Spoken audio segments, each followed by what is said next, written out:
Pernah dengar istilah kokurikuler? Kalau belum, nah ini saat yang tepat. Kali ini kita bakal bongkar tuntas konsep yang katanya bakal mengubah wajah pendidikan di Indonesia.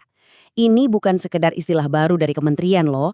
Ini lebih ke pergeseran cara kita memandang sekolah, bukan lagi cuma tempat belajar untuk tahu, tapi menjadi tempat belajar untuk menjadi. Jadi, apa sih sebetulnya artinya buat siswa, guru, dan kita semua?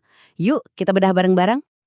Coba deh kita renungkan sebentar. Kalau dengar kata sekolah, apa yang langsung muncul di kepala kita? Mungkin ruang kelas, papan tulis, rumus-rumus yang rumit, atau hafalan tanggal sejarah ya kan?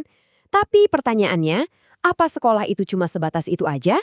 Nah, panduan baru dari Kemendikbudristek ini seolah-olah mau bilang, tunggu dulu, pendidikan yang sesungguhnya itu justru jauh lebih luas dari sekedar dinding kelas. Oke, biar lebih terarah, ini dia peta perjalanan kita. Pertama, kita cari tahu dulu apa sih sebenarnya kokurikuler itu.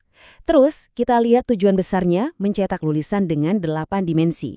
Setelah itu, kita kulik gimana cara sekolah bisa menerapkannya, siapa aja yang harus terlibat, dan yang paling penting, kenapa semua ini krusial banget buat masa depan pendidikan kita. Oke, kita mulai dari yang paling mendasar. Apa sih sebenarnya kokurikuler itu? Gampangnya, bayangin aja ini kayak sebuah jembatan. Jembatan yang menghubungkan antara pengetahuan teori di dalam kelas dengan pembentukan karakter di dunia nyata. Kalau kita lihat definisi resminya, kokurikuler itu adalah kegiatan pembelajaran yang dirancang buat memperkuat, memperdalam, dan memperkaya pelajaran di kelas. Tapi kata kuncinya ada di sini. Fokus utamanya itu bukan pada hafalan, melainkan pada pengembangan karakter dan kompetensi siswa.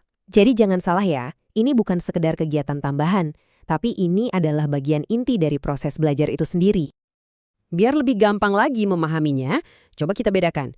Kita kenal ada intrakurikuler, ini ya pelajaran inti di kelas, kayak matematika atau IPA. Lalu ada ekstrakurikuler, ini kegiatan berdasarkan minat dan bakat, misalnya klub basket atau paduan suara.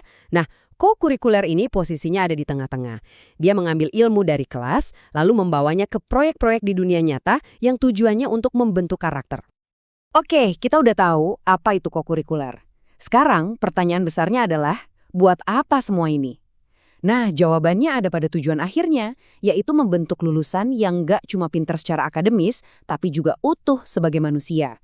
Seorang individu dengan 8 dimensi kunci. Betul, 8. Angka ini bukan sembarang angka loh. Ini adalah pilar-pilar kompetensi yang menjadi target utama dari seluruh kerangka kokurikuler ini. Jadi, apa aja sih 8 pilar itu? Mari kita lihat 4 yang pertama. Ini bisa dibilang fondasi karakter dan otaknya. Dimulai dari keimanan dan ketakwaan, lalu rasa cinta tanah air melalui kewargaan, gak ketinggalan kemampuan berpikir logis dan terstruktur lewat penalaran kritis, dan tentunya percikan inovasi melalui kreativitas. 4 berikutnya melengkapi gambaran manusia yang utuh. Ada kemampuan bekerja sama dalam kolaborasi, lalu tanggung jawab pribadi lewat kemandirian. Ada juga kesadaran akan kesehatan, baik fisik maupun mental. Dan yang tak kalah pentingnya, kecakapan komunikasi untuk bisa berinteraksi dengan baik di dunia nyata. Kutipan ini benar-benar merangkum semuanya dengan sempurna. Kokurikuler menjadikan sekolah bukan sekedar tempat belajar, tetapi tempat bertumbuh sebagai manusia seutuhnya. Ini dalam banget artinya. Jadi tujuannya bukan lagi sekedar mengisi kepala dengan informasi, tapi lebih ke membentuk jiwa dan pribadi. Oke, konsepnya kedengeran hebat ya. Tapi gimana cara menerapkannya di lapangan? Nah, panduan ini menawarkan 3 jalur utama bagi sekolah untuk mengubah teori ini menjadi sebuah aksi yang nyata. Jalur pertama adalah pembelajaran lintas disiplin, jadi pelajaran nggak lagi terkotak-kotak. Kedua, ada gerakan 7 kebiasaan anak Indonesia hebat atau G7KAIH. Ini semacam kerangka kerja untuk membangun karakter. Dan yang ketiga, ini yang paling menarik. Sekolah diberi kebebasan untuk berinovasi sesuai dengan konteks unik mereka masing-masing. Kuncinya adalah fleksibilitas. Biar lebih kebayang, kita lihat contoh konkretnya ya. Bayangkan ada sebuah proyek tentang lingkungan sehat. Di sini, pelajaran IPAS nggak cuma teori, tapi dipakai langsung untuk mengobservasi jenis-jenis sampah. Matematika jadi alat untuk mengolah data sampah itu jadi grafik.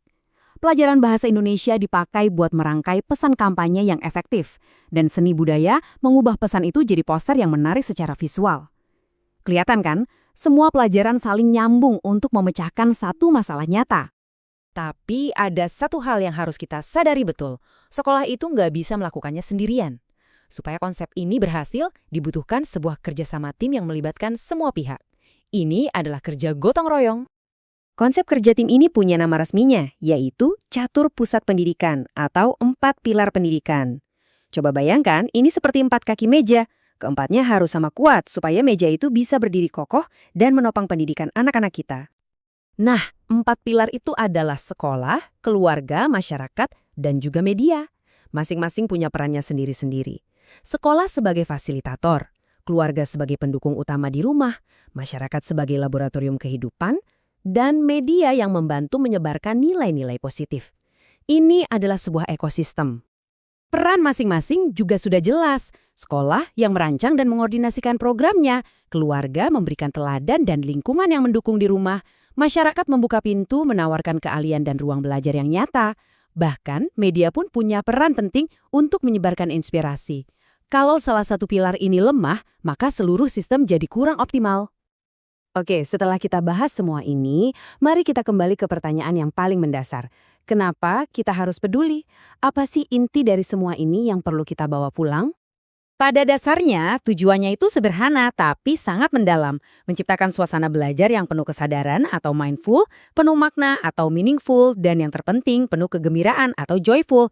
Jadi belajar itu bukan lagi soal memaksa siswa menelan informasi, tapi mengundang mereka untuk merasakan sebuah pengalaman belajar yang utuh dan menyenangkan. Dan inilah kesimpulan terpentingnya. Ini adalah sebuah pergeseran paradigma yang besar, yaitu dari belajar untuk tahu menjadi belajar untuk menjadi. Pertanyaannya bukan lagi apa yang kamu ketahui, melainkan kamu akan menjadi manusia seperti apa nantinya. Jadi, saya mau akhiri pembahasan kita kali ini dengan satu pertanyaan untuk kita semua renungkan.